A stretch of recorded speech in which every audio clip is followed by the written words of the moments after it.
Ladies and gentlemen, welcome back to another edition of Wrestling's Real, the unfiltered and partially censored video podcast in which we cover the best and worst shows in the history of professional wrestling. I am Andy, flanked by my brother Kyle. What's up? It's good to go back to this time in wrestling. 2000. Had to be 2000. Great year. Just a beautiful time during the Attitude Era. Everyone's a star. Everyone's over. This era of wrestling, as wild as it is, and just filled with chaos, it's like a cozy hug. It has that certain, I don't know what. As always, we got our brother from another mother, Mario. Hello. Yeah, I have to agree. It's absolutely refreshing to be able to sit in this era, and it truly was perfect in a way. It might not felt perfect when it was happening, but just watching the show back, it's like, wow, so many legends that weren't legends, at that point already. So legends in the making. Legends in the making. Thank you all so much for yet another year of this buffoonery we call Wrestling's Real. 2 years ago, we launched this channel to celebrate the sport we love, explore different eras, as well as bring our own personalities to the mix. Along the way, we've laughed, we've debated, and we've revisited some of the most unforgettable moments in wrestling, bringing you along for the ride with us every step of the way. Whether you're someone who's never missed an episode or you're here for the first time, thank you so much. With that out of the way, it's the final episode of the year, so what do you boys say we go out with a bang? As in a bang, I mean a 15-foot bump onto some wood chips. Oh! That's right, baby. We're heading back to my personal favorite year in WWE, the year 2000. It's Armageddon, boys and girls. As you boys recall, we've covered WWE in 2000 once before. No Way Out 2000, Foley's Last Stand. That was the beginning of the year. Future legends were still being established, and big names like Steve Austin and The Undertaker were on the shelf recovering from surgery. Fast forward to December, and the landscape is completely different. Not only are Austin and Taker back, but yesterday's mid-carders are now at the top. Like Rikishi. Yes. Oddly enough. Like Rikishi, the main culprit behind one of the biggest whodunits in wrestling. He was revealed to be the killer.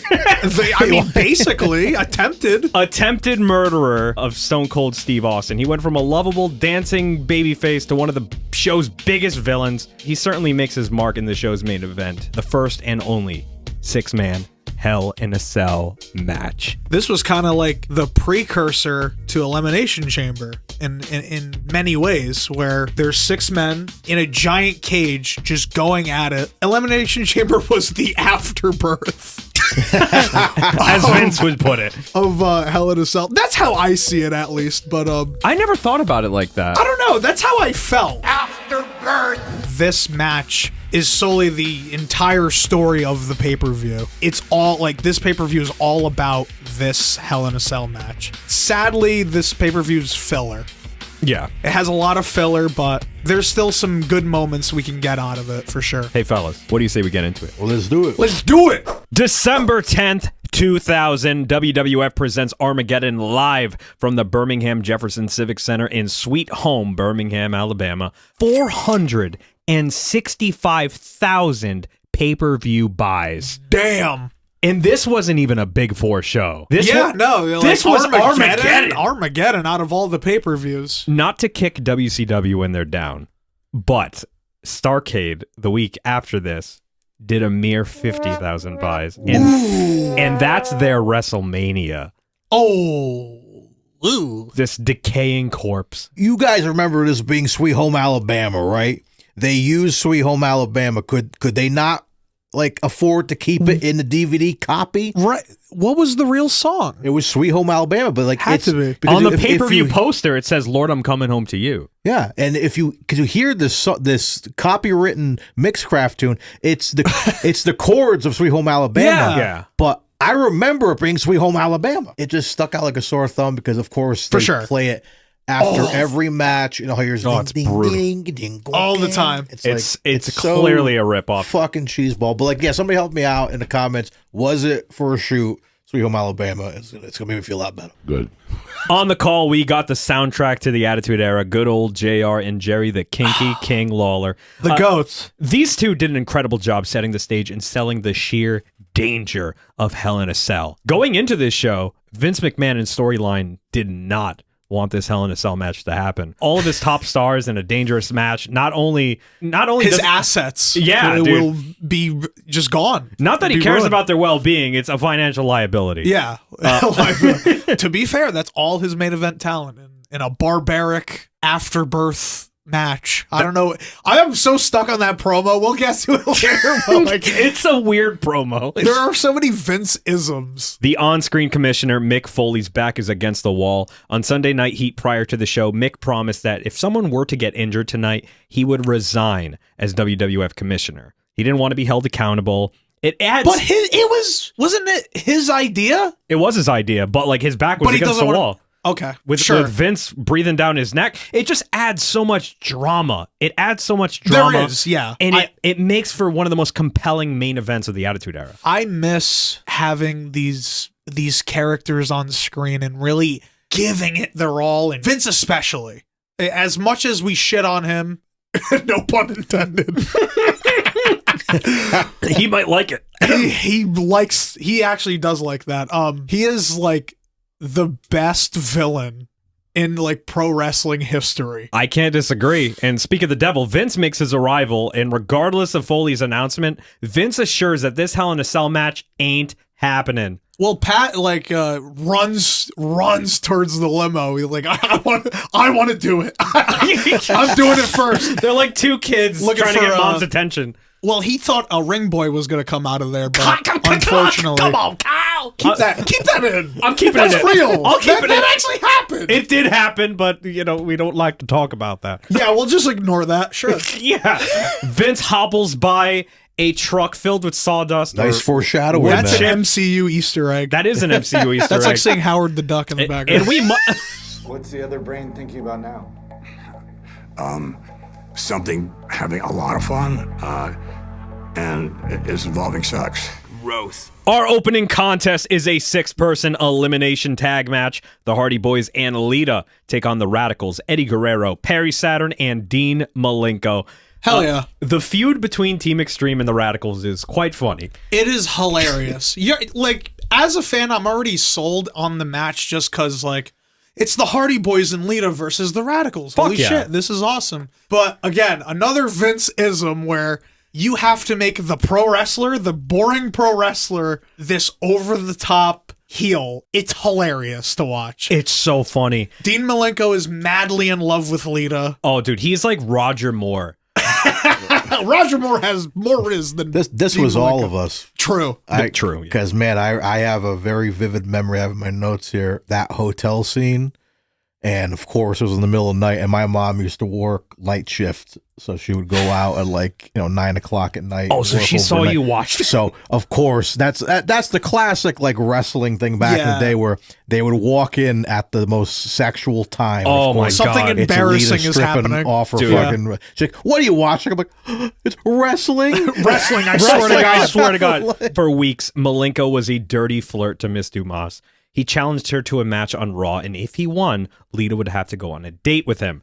The following Thursday, Malenko got his wish, and Lita unexpectedly became infatuated with the man. That night, Lita and Dean Malenko took it to the bedroom, but swerve, bro, it was a ploy all along. The Hardys cock-blocked poor Dean and embarrassed him on network television. Champagne Dean? As a kid, I was like, yay, Hardy Boys, go Malenko, Hardys. boo. But as an adult, the fuck, man? Hey, listen.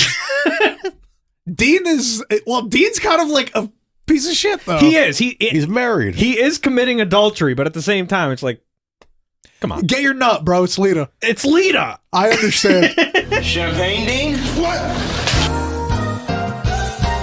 The match starts off hot. Just kicks off. The Hardys are always impressive with their tandem offense. The Radicalz are obviously not slouches either, especially Eddie. The Radicalz were all just pro wrestling, just like workhorses. Workhorses. I often forget word. about this era of Eddie where it's like he's not the Eddie we know yet. Not yet. You say he was on the decline over here, just character-wise. Like push-wise, yeah. Push-wise. The crowd loves him.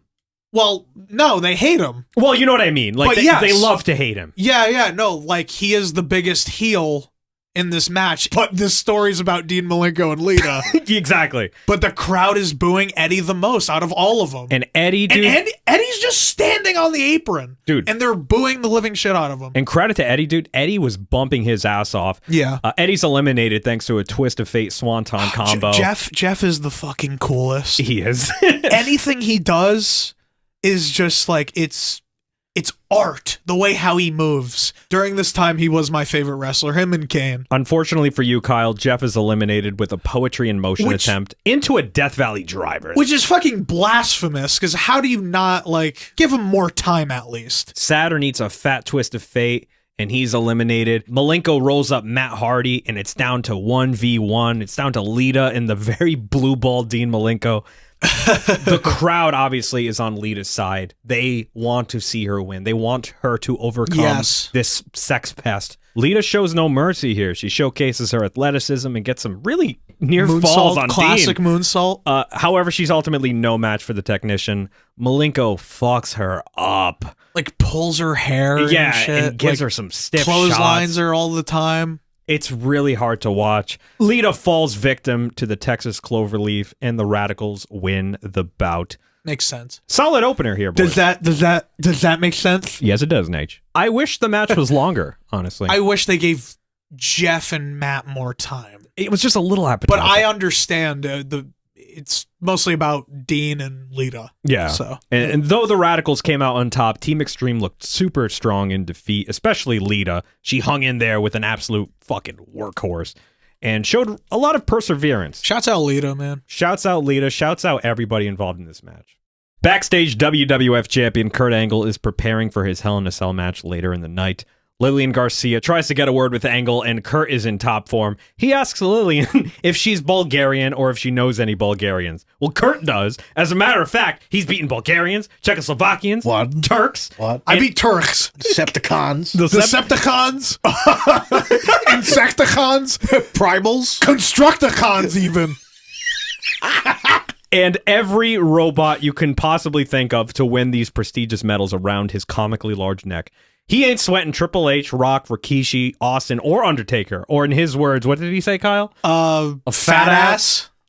A redneck, a badass, a badass, a fat ass, an eyebrow, or a nose, or something like that. Oh, nose, that's hilarious. I forgot about that. No offense to Alabama, but he shouldn't have to participate in this barbaric match in front of Inbred Hicks. Inbred Hicks. His words, not mine. After tonight's matchup, Kurt is going to take a shower, down to 99% fat-free milk. He's going to what? Don? You mean? He's going to don a 99% fat-free milk and hop on the first plane out of here. That is so good. Chef's kiss. I love Kurt. Great promo. Dude. I fucking love Kurt Angle so much. Now, if you'll excuse me, I have some more training to do. Our next contest is William Regal versus hometown boy Hardcore Holly for the European Championship. Who cares? Oh my god. You guys didn't know I was a ventriloquist, did you? That was so funny. As much as I love the more villainous William Regal, I adore the posh gentleman. Yes. He reminds me of when Kurt first debuted, just completely oblivious to the crowd's hatred of him. Yeah, he doesn't believe people are booing him. He's just... He's like, hello. He claims to care about the people of Alabama. He's giving them tips. Yeah. Don't fuck animals. Very simple as that. Very sage advice. Very sage advice. It's all very well and good to love your farm animals, but loving your farm animals is something completely disgusting, and you should all stop it. We get it. We get it, Vince. It's a family-friendly bestiality joke. But you know what? Hometown hero comes out to save the day. Oh, dude, Hardcore Holly has heard enough. Everybody's favorite Hardcore He's Holly. heard enough, and he beelines it to our next I kind of like contest. this segment, just because it was just like cookie cutter, hometown babyface versus shitty heel. This is like a Raw. It's literally like a Monday Night Raw. It's the most like Monday Night Raw thing I've ever watched. The worst part is, these two had a match at Survivor Series the month before, and that match sucked. This match was better than that. I do appreciate, but it was still unremarkable. I really appreciate Regal and Hardcore Holly as wrestlers. Very much so. Yeah. Shouts out to Hardcore Holly. He hits a Alabama jam. And that's basically all I got to say. Raven interferes, behind the ref's back and sticks Holly with an even flow DDT, securing the win for William Regal. There was some cool, like, hard hitting, and just like technical moves and stuff, but there's a match later on that kind of just does a better job at that. And we'll get to it. This was certainly one of the matches of all time. It was a match. It was cool seeing Raven do a DDT. That's pretty much it. That's all I got. It was cool seeing Raven. That's it. Yeah. And then Regal, even like he's in so much pain, but he still makes the effort to. Yeah, exactly. He's still hot dogging. Still making the effort to hot dog and wave to everybody. Fucking love Regal. So how do you feel with Rikishi running over Steve Austin out of everybody on the roster? I watched the story of Steve Austin and Rikishi on YouTube. I don't mind them pushing Rikishi. I don't either. But this was I a wanna weird know way why. to do it. That promo where Rikishi explains himself and he's revealed to be that culprit. He says WWE's always been about the Great White Hope. Buddy Rogers, Bruno Sammartino, Bob Backlund, Hulk Hogan. All these white guys were on top. Never treated the Island Boys with respect. Of course, he couldn't mention Yokozuna because Yoko got a huge push. Yeah. But he ran down all these Samoans who never got a shot. That's a good motive. To give The Rock that chance to run Steve off and take I do over. like that motive. And it makes sense. But Rikishi, he was dancing it's very random. sticking his ass in people's faces the week before. I think it's so out of place, but you explaining the motive, I do kind of like that. This promo got me. Like holy shit, Rikishi's like scary. Yeah. Yeah, this dude. promo, he gave it his all. Kevin Kelly backstage tries to get a word in with Rikishi. Prior to tonight, the three baddies of the main event were on the same page. However, on the go-home SmackDown, Kurt turned on Rikishi for reasons. It's not really explained, but Rikishi isn't concerned.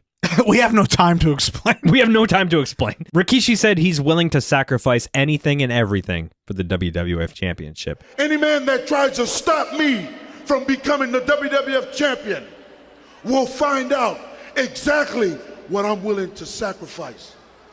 Because tonight, I will sacrifice each and every one of them. Oh, that's no bar, nigga! Oh, man! Next up, it's Chyna versus Val Venis representing Right to Censor. The Right to Censor theme is the worst theme in wrestling history. It's not even a theme. We had to hear it twice. 3 times. More than that. We hear this theme 3 times. It made me... The Right to Censor and Chyna have some major heat. Chyna was infamously featured in Playboy that year, and the Right to Censor didn't like that at all. I didn't know the story. Yeah. That's hilarious. They're all about the betterment of society through censorship, i.e. they do not like titties. As bad as the theme is, I think the gimmick is hilarious. It is. Of It is what hilarious. they were given. As much as I appreciate Chyna and her contribution to women's wrestling, this was a nothing match with a nothing opponent. Not enough time was in a given to nothing care. feud. Yeah. Chyna showed some pretty impressive offense, but other than that, this was nothing special. My biggest takeaway wasn't even the action in the ring. It was JR and Jerry Lawler burying Ivory on commentary. They called her a butterface. And said she looked like an elementary school teacher. Ivory was and is a beautiful lady. Yeah, she's gorgeous. But, you know, that's King being a heel. You know how King is. King says some crazy out-of-pocket shit. Oh, yeah, especially during this time. Finish of the match, Ivory trips up Chyna. Rightfully so, Chyna chases Ivory around the ring. Ivory trips. It's really funny. But that ends up costing Chyna as she eats a fisherman suplex from the transphobe. Venus wins. Whatever. I got nothing. Unfortunately, this feud with Right to Censor would be Chyna's final storyline in WWF. It would culminate at WrestleMania 17, which we've, of course, covered before. Yeah. Nothing really more to say. She deserved way better on her way out. Backstage, Stephanie needs to talk to her dad. She's concerned about tonight's main event and brings up that Triple H could barely walk after his Hell in a Cell match with Mick Foley earlier in the year. Imagine what kind of shape he's going to be in when you add 4 other superstars to the equation. Vince promises to put a stop to this right now. A multi-man cell match like this is truly unprecedented, and they did such a great job selling the danger. Yeah, right after this, they cut to the Undertaker promo, right? Yeah. Earlier in the day, Kevin Kelly interviewed The Undertaker inside the structure. Taker said that this is a time for reckoning, and admitted that even he gets scared of what the cell brings out in him, a side that's more animal than human. Even I get the heebie-jeebies, Kevin. This is the side that made Shawn Michaels even more famous. So the only thing left to wonder about is who I'm going to make famous tonight. That's a great line. Oh, it's so who good. am I going to make famous tonight? Who am I Great going to make line. famous tonight? Just got to say, Good shit here. this is like a Monday Night Raw. I don't know how many times I'm going to fucking say this. Andrew, this promo had to be 6 minutes long. Yeah, probably. It goes on for way too long. Yeah. Like they could have added more time to like one of these matches to make it more interesting, but no. He brings up Shawn Michaels and Mick Foley, but he doesn't bring up his WrestleMania 15 Hell in a Cell match with Big Boss Man, where he hung him. Oh shit, I forgot that happened too. Yeah. Everybody forgot that happened. Yeah. He fucking hung the Big Boss Man. We don't like to talk about that. Oh my God. Back to the arena we go as Harvey Weinstein and his minions make their way to the ring. His stooges. Vince like selling this injury is hilarious. So for those at home who don't know, on the Go Home Raw to this show, the baby faces, Undertaker, Steve, and The Rock, beat the shit out of Vince. The fact that he comes out with a cane and he's just hobbling, it's just so funny. It literally screams like classic Saturday morning cartoon. The shit Vince is saying, I bet he actually means it. He means a majority of the shit he says. Fresh off telling his wife Linda on national television that he wants a divorce. I'll never forget that promo. I want a divorce. I was with Mom, and like, Mom knows it's a work. But even Mom was like, yeah. I want a divorce. What? Linda is just shattered, and it sent her into a nervous breakdown. That's why she was in a fucking coma. Really? Yes. Oh, that is hilarious. Vince prefaces by saying in this promo that he meant every word of what he said to her. Like, what a piece of shit. I wish I could feel and be a wrestling fan at this time. Just be aware of it. It was different, man. Of the drama, and where everyone is sold and bought in and thinks it's like, holy shit, this is like real. And that's how I found out. I shit you not. That's how I found out what a divorce was. You learned everything wrestling from the WWF. Wrestling taught me so much. Like, I agree. Because I asked Mom, like, what divorce? What's that? She's like, if I left Daddy, that's a divorce. I'm like, oh my God, he's gonna leave Linda. That's terrible. What a piece of shit. Vince also states that he has genuine concern for all the men in the main event tonight. He even refers to himself as a humanitarian. Jim Ross is having a field It's back. like, oh, come on. Vince doesn't ask. He demands the fans in Birmingham to stand up and voice their support in canceling tonight's main event. The fans obviously disobey him. I just love how he's just like, everybody stand up. Stand up. There's one. There's one. There's one. There's another. Come on, stand up. But I love, like, during his promo too, he's saying all these Vince-isms and these big words, things of that nature that makes no sense, and I love it. I love how you're a piece of shit, villainous he is. Oh man, when the fans obviously disobey him and make noise and refuse to stand up, Vince ends by saying not only will the aftermath of tonight's match be on Mick Foley's conscience, but it'll be on the audience's as well. What does he say? The mired of the afterbirth? Oh, when you see your favorite WWF superstar mired in the afterbirth of this match. Like, what does that mean? Mired in the afterbirth. Mired in the afterbirth of this match. King is like, ugh. It's like, did this motherfucker read a thesaurus before he walked out there? Probably. Say what you want about the man. I know he's a villain and he's done some... He's literally Dr. Doom in real life. He's done some terrible things, said some terrible things, and he's currently in an active lawsuit. However, Vince is one of the greatest promos of all time. Not only will it be on Mick Foley's conscience, by God, it'll be on each and every one of yours as well. Up next, it's Chris Jericho versus Kane. Last man standing. Did this feud go on too long? Yes. Did this feud need a last man standing stipulation? Maybe not. Probably not. This was the one that got fueled by the Jericho spilling coffee on Kane, right? That's right.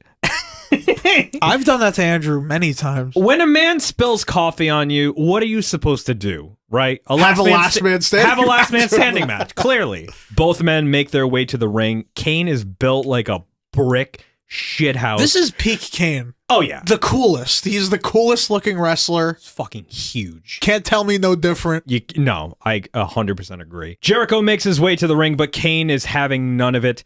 The men immediately take the action backstage like it's no mercy. I love it. I love how they just go immediately backstage, and we see that truck again. We see the Rikishi mulch truck. And then Mideon's on his way to catering, and then he just gets in the way in the shot. He's on his way to get those garlic knots. I like to think that wasn't planned. That wasn't planned. Mideon just was in the shot. That's what I like to think. The action heads back to the ring, and we get some great offense by Jericho. Though he's clearly smaller than Kane, you can totally buy Y2J getting him down for the count. Y2J gets some good offense in, but Kane is the majority of the offense in this entire match. Oh, yeah. It's all Kane. It's not long before Kane is all over him. It's an underdog story, fucking basically. him up. He's got these trademark power moves in and out of the ring. Jericho attempts to fight back, but Kane cuts him off with Kane cuts ease. him off so many times, and there's a near fall where, like, Kane... There's a shot of Kane, and he's just, like, shaking his head in disbelief. Yeah. Because, like, Y2J... Stay down. Yeah, like, Y2J is fighting through all this shit. It's like Rocky. I know Jericho's supposed to be the babyface underdog in this feud, but it's hard to feel sympathy. Like, have you guys... You spilled fucking coffee on Have you somebody. guys ever spilled hot coffee on yourself? It's not pleasant. Shit gets really intense when a chair comes into play. That chair-assisted lion salt he did was such a cool spot, yeah. Finish of the match, the men make their way back to the stage, and Kane eats a bulldog through a tape. Well, not through it, kinda. Onto it. I liked it because it looked even more painful. No, yeah, that's gotta suck. Jericho then literally buries Kane under the barrel stage props. The barrels don't even touch him, though. Who cares? I know, but that's like, wrestling. It's like he could easily crawl out of there. Like, what do you want? You want to actually fucking kill him? That thing's heavy. It wasn't the greatest last man standing match. Teddy Long can't see Kane. Therefore, he's down. This was not the greatest last man standing match I've ever seen. As a matter of fact, I kind of liked it. Chris Jericho had a better last man standing match a few months earlier at Fully Loaded. Him and Triple H killed it. Andrew's cat is in the backstage segment. That's true. Andrew, I apologize, but your cat has giant cans. She does. God bless her. Good Lord. And for those at home wondering, yes, my cat's name is Deborah after Deborah McMichael. Hell yeah. Hey, Deborah. Backstage, a fresh-faced Jonathan Coachman gets a word with Commissioner Mick Foley. He asks Foley, do you have any second thoughts about this hellacious main event? While Mick says that Vince may be right about a lot of things, he's dead wrong about what people want. And the people want this Hell in a Cell match to take place. Fuck yeah. Mid-sentence, his teeth fall out and he almost throws up. He's a monster. He will destroy it. You want to destroy it. We then go to WWF New York. Jim Ross asks Shawn Michaels if he has any advice for the Heartbeat Kid. Jim Ross asks Shawn Michaels if he has any advice for the 6 participants. Shawn basically says, man, I don't fucking know. Like, he doesn't say anything. Credit to HBK, though. He puts over Undertaker huge. He says that Hell in a Cell is tailor-made for the dead man, and he knows that firsthand. That's his playground. If you want to know more about that match, we covered Bad Blood 97 last October, so maybe check that out after you're done. Shawn is mumbling like me on this podcast. Yeah. It's fine. You're still the GOAT. I'm still Kyle Prime. Kyle Prime. There's a part at the end when Jared says, I like that hat. And you can Thank tell. you. Yeah. Thank you. Thanks. Thank you. Thanks. You could tell for a second he forgot he was wearing a cowboy hat. I know. I like that hat. I'm sexy. Our next contest is a fatal 4-way match for the WWF Tag Team Championships. Oh, I forgot. Yeah, that's right. This match. Right to Censor, The Good Father, and Bull Buchanan. Great. Gives me an excuse to listen to that theme again. It's the greatest theme of all time. And then we get a limping Stevie Richards. Defending against Edge and Christian, the Dudley Boys, and the team of K-Kwik and Kyle's favorite wrestler, Road Dogg. Why? Why are you gonna do that? He's back. Hey, listen, I'm on board with this tag team. Look at that K-Kwik signs. Shouts out K-Kwik. Do you think K-Kwik... That kid's going somewhere. Definitely. He's going places. Do you think K-Kwik is the meal ticket here? Yes, big time. Oh, dude. That is future NWA World Champion Ron Killings. And R-Truth. The greatest comedian wrestler ever. And the man to take on John Cena's legacy when he leaves. That's right. He was his childhood hero. The founder of Little Jimmy. That's true, dude. R-Truth. The man who smoked a cigarette in the middle of the ring for a heel turn. Oh, Get the fuck out of here, dude. Ron Killings is the best. Recently, Chris Van Vliet interviewed John Cena, and he did like a little word association at the end, and he was naming off these superstars, and he's like, can you just give me a word for each of them? Yeah. And he said, R-Truth. Cena didn't even hesitate. He's just like, beautiful. Mm-hmm. Beautiful. He makes everybody smile. On camera, off camera. It's beautiful. The tag division at this time was on fire with the Hardys and two of the greatest tag teams of all time in this match, Edge and Christian and Dudley Boyz respectively. The match doesn't really kick off until Edge and Christian and Dudleyz have their own match, basically. There was a lot of cool shit in this match, though. Yes, it wasn't like a waste of time like a lot of the other matches on this card. Godfather looks incredibly sad, doesn't want to be there. He does not want to be good father. That was a great moment. The poor guy. Right to censor, as stupid as the gimmick and the theme song is, I will say Good Father and Bull Buchanan are... I fucking love them. Are you kidding? Good team. Well, especially Godfather. I love Godfather. Yeah, man. And like you said, he was not happy about Not this happy. gimmick. This was a ton of fun, and it showcased not only like the great teams at the time, but this was a huge showcase for K-Kwik. The splits, the athletic moves, it's... You can tell he's taken some hip-hop keto in his day. When the Dudleys hit that "was up" and the crowd goes crazy, man, it's something that you don't see nowadays, man. In WWE, like, there isn't that tag team finisher that's like, holy shit. Bubba calls for the tables. The crowd gets in on it. JR and King are on it. JR's like, he gets almost a euphoric feeling. It's like he's gonna come. That's exactly what JR said. I think he's gonna come, King. Watch out. Unfortunately, we do not get the tables. Bummer. We do not get the tables. I mean, the table is there. He got it, but just didn't set it up. I miss my Virgin tables without Slim Jim logos on them. Stevie Richards DDTs Devon on the outside. Edge spears Bubba for 2. Christian hits the unprettier. Edge covers, and we have new tag team champions. JR quips, "This reeks of sucking." This sucks ass. That's what I hate this shit. Edge and Christian, undeniably one of, if not the greatest tag team in WWE history. Already 4-time champs. Yeah. At this time. In 1 year. That's crazy. This reeks of sucking.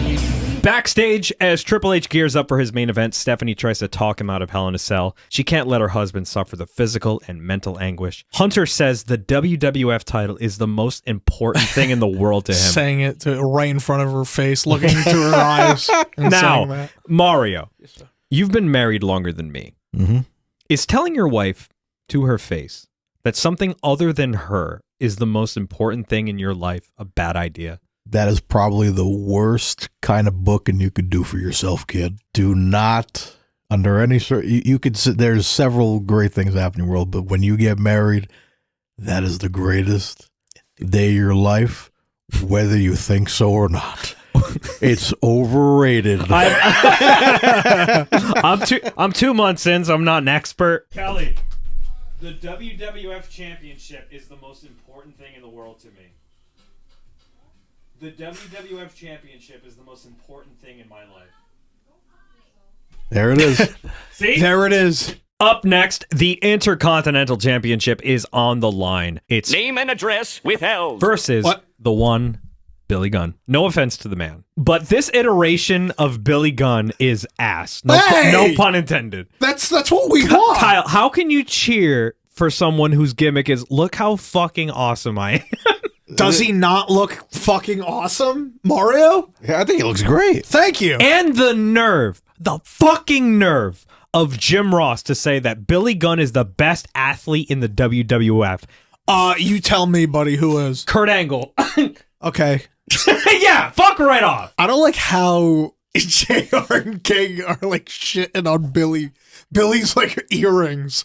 That's all they have to say That's about all Billy they say Gunn. about this match. I've never seen It's it. so annoying. I've never My seen- daddy would have beaten my ass if I had those earrings. I'll tell you what. 2 earrings. What does that mean? See, if I was wearing 2 earrings, I'm not particularly a part of the gays.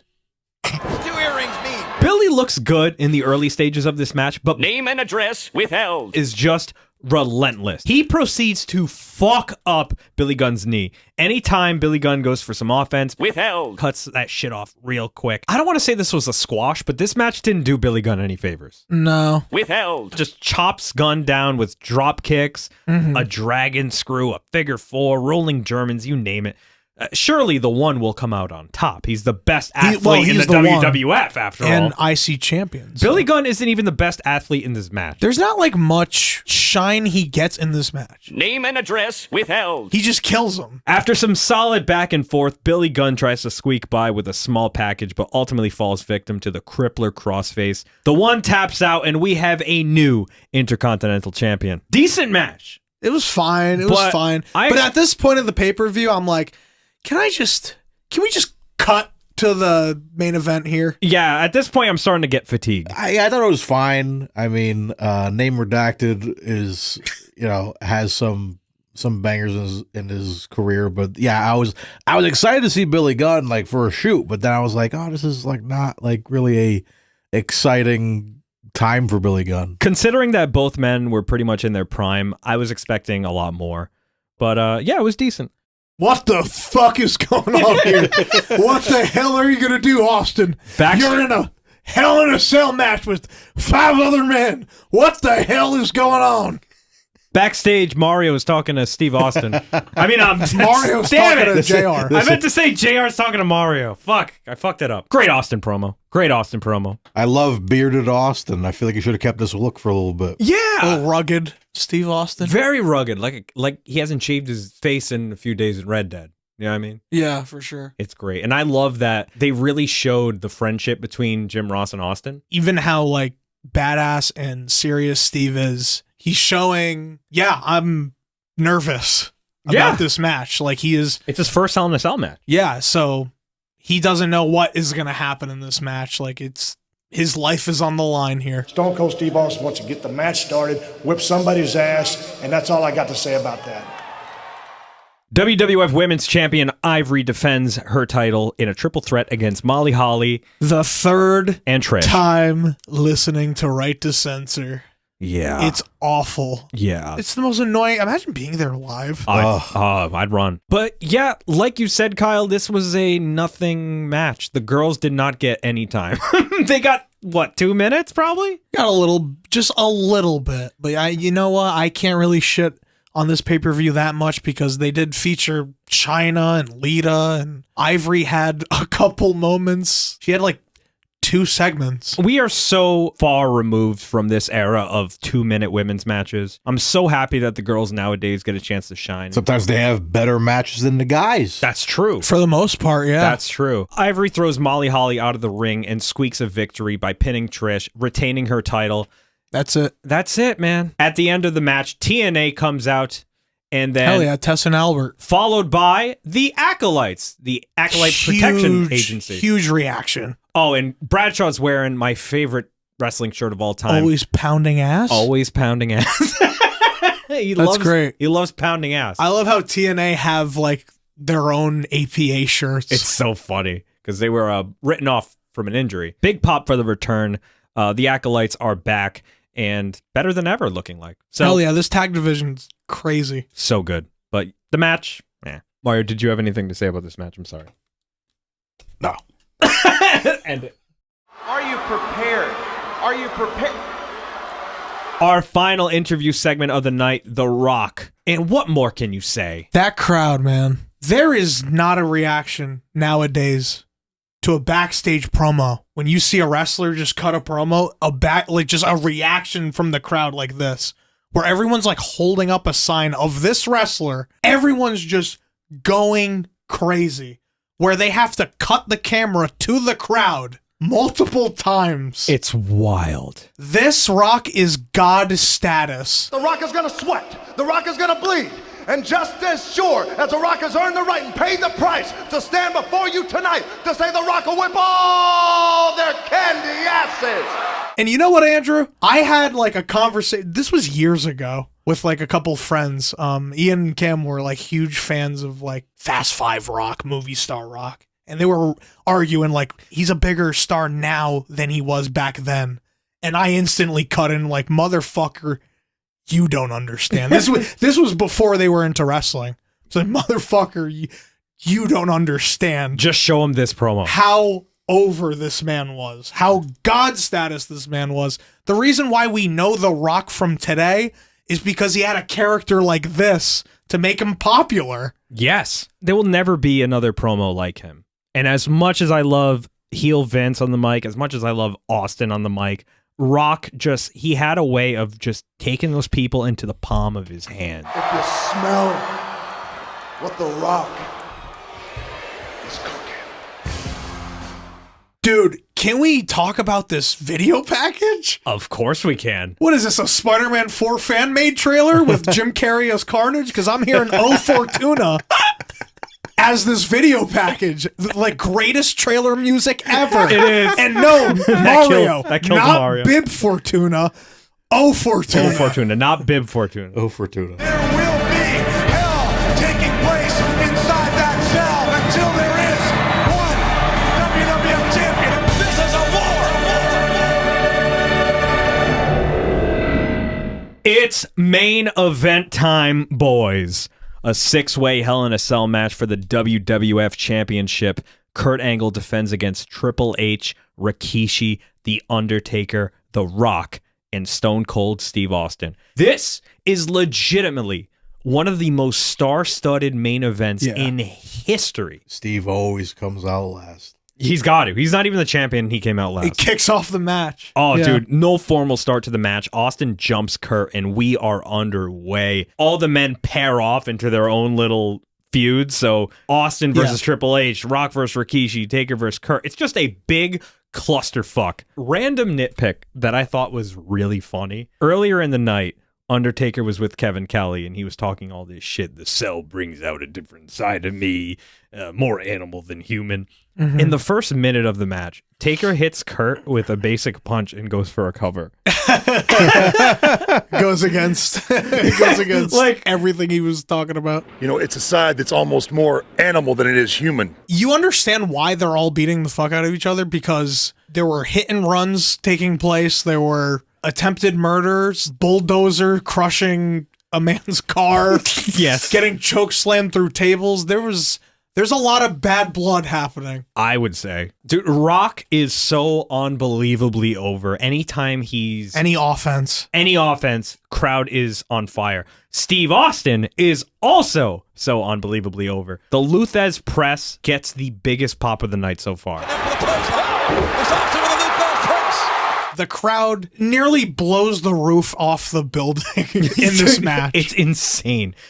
When people talk about this match, they criticize it for being too sloppy and chaotic. Isn't that what it's supposed to be? But that's why I like it. Yeah, no, it's not supposed to be a fucking mat classic. It's supposed to be just... a war. A war and just a fight and just punishing each other. These men just beat the shit out of each other in the early goings. My favorite spot, besides everything that happens on the top of the ramp, is him grating the cheese, dragging Triple H on that fucking Hell in a Cell. The whole cell. I love Classic that image. He's painting the awesome. fence. Rikishi going into this match thought that Triple H was on his side. Yeah, wasn't he the hired gun, supposedly? Well, Rikishi thought they would form an alliance, but Rikishi should have known better. Triple H has literally turned on everybody in his whole career, including the fans in 2025. But that's a whole other can of worms. It's all part of the show. You enjoying the show?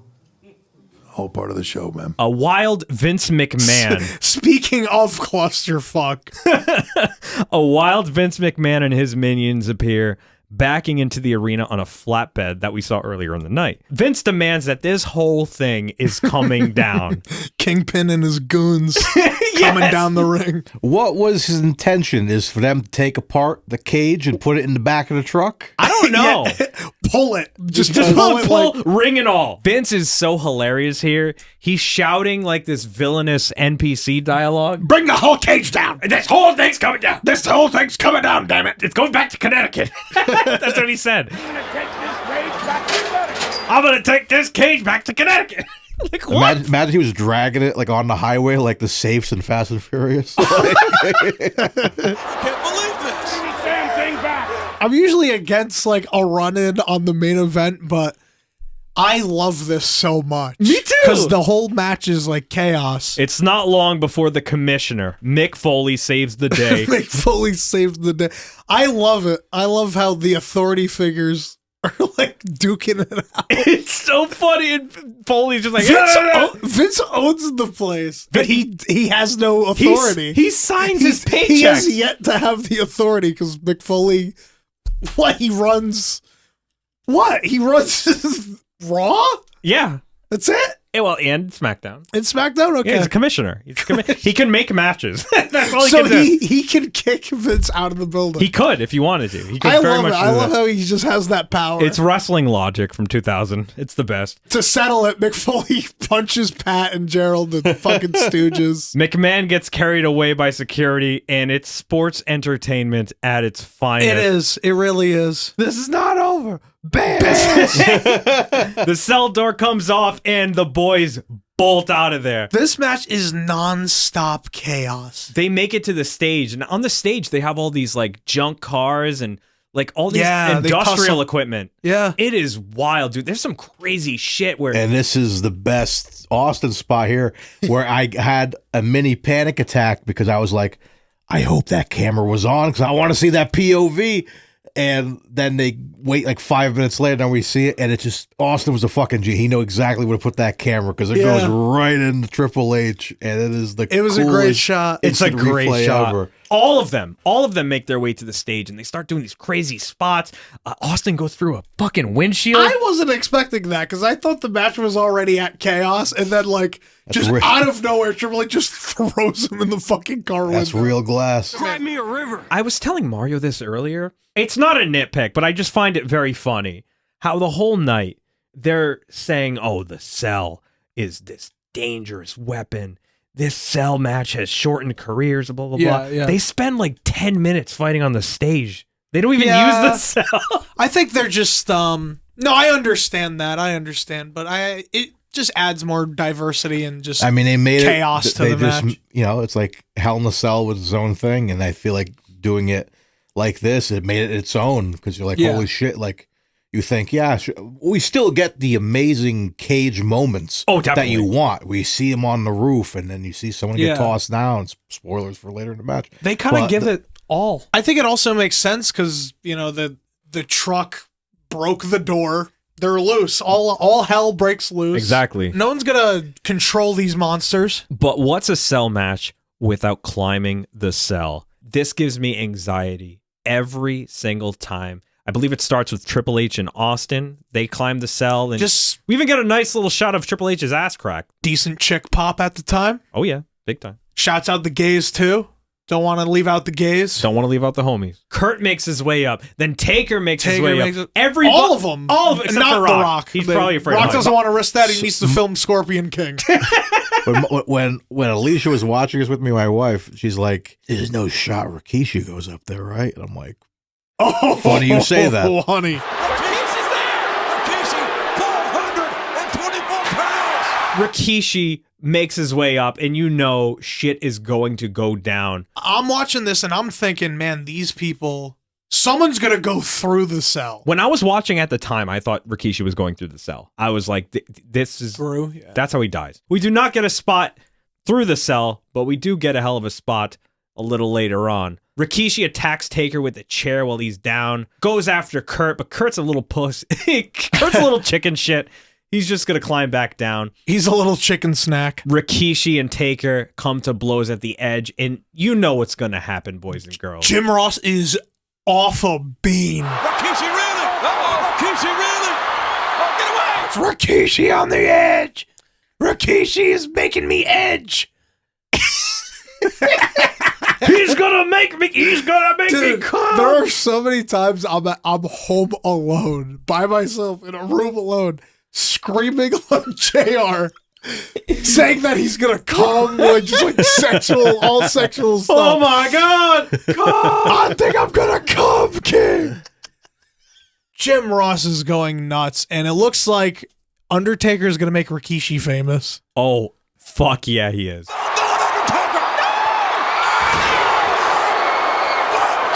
Yeah, this puts Rikishi out completely for the rest of the match, and rightfully so. Amazing moment. One fucking wrong move. That could have been catastrophic, but thankfully Rikishi was at the right place, right in the middle, smack right dab. in the position. Shouts out the driver. Oh yeah, who backed that sucker up? Oh my God, two people who can back things up: Rikishi and that driver. Oh, he's good. Rikishi is completely out for the rest of the match, and we go to the main event of WrestleMania 17. Just one. Not a single breather in this match. You just saw Rikishi die, and then right out, you have a second to just gather, and then you see Stone Cold and The Rock face off. Rock reverses a Stone Cold Stunner into a spine buster. He can barely make it to his feet for the people's elbow. Can't do it. Triple H completely cuts him off. And this shit is getting intense now, man. These guys are fatigued. They have absolutely beat the shit out of each other. Crowd is going insane as well. As soon as Kurt gets set up for that rock bottom, that crowd goes nuts, man. You really think that either Rock or Austin have a chance. Stone Cold pops back up, hits Rock with a Stone Cold Stunner. That Rock sell is another the best. great sell from Rocky. Austin crawls over for a cover, but Triple H drags himself back in and breaks it up. Austin tries to hit him with a stunner too, but Hunter reverses it into a neck breaker. Oh. Everybody's down, and then Angle, of all people, manages to simply put his hand on Rock. 1, 2, 3. Angle steals it. Oh my God. That's intelligence, brother. Hey, wait a minute. Look at Kurt Angle pinned The Rock. I'm not crazy about this finish. Why not? I just feel like, as epic as it was, finishers, counter finishers, Kurt retaining is fine, but I don't know. It just seems like it was like a wet fart. You want the satisfaction of that 1, 2, 3, that pin, that image of the pin, and it just kind of happens where it happened so fast. I think I looked down for a second and looked back up. I'm like, wait, what happened? I loved this finish. I thought Kurt, because he's a heel champion, all this chaos is happening, and Kurt uses one of his 3 eyes, intelligence, goes for the most laziest cover, puts his hand on Rock, and that's how he squeaks out of Armageddon. You gotta hook the leg, brother. Mario wants to see a leg hook, but you know what? Credible pin. You know what saves it for me? Yeah, is having Steve hit the finish. Yes, it's funny to me that Kurt's music is playing. He's champion. He retained, and then because Steve hit him with a stunner, Steve's music starts playing. yeah. And so it's like, even though he won, Steve is the one getting fucking cheered on. Hey, you got to send the crowd home happy. So that saves it for me a little bit. Oh, for sure. Yeah. No, I love that moment. I love the whole match. I love the finish. It doesn't bother me one iota, just because everyone was brought to hell in that match. There were so many finishes on everybody. Everybody took so much fucking abuse. And I think it makes sense that everyone's laying flat on the ground. And Undertaker disappeared. Yeah, you brought up a good I don't know point. where Undertaker Where went. did Undertaker go? He's the Phenom. He could disappear. He can teleport. He disappeared like that old guy from Smiling Friends. Disappears in the dust. I implore everybody to go out of their way and watch this match. It's a classic. It's an absolute classic. And watch it before you lose it on Peacock, for God's sake. Well, yes. I'm sure the people, whoever is listening to this, probably already did watch it. Oh, yes. But if you have friends that don't like wrestling, or anyone you're close with that you want to show wrestling, this is definitely a match that I would add to the list. Big facts. It was a hell of a way to close the show, and a hell of a way to close out the calendar year. Boys, Armageddon 2000.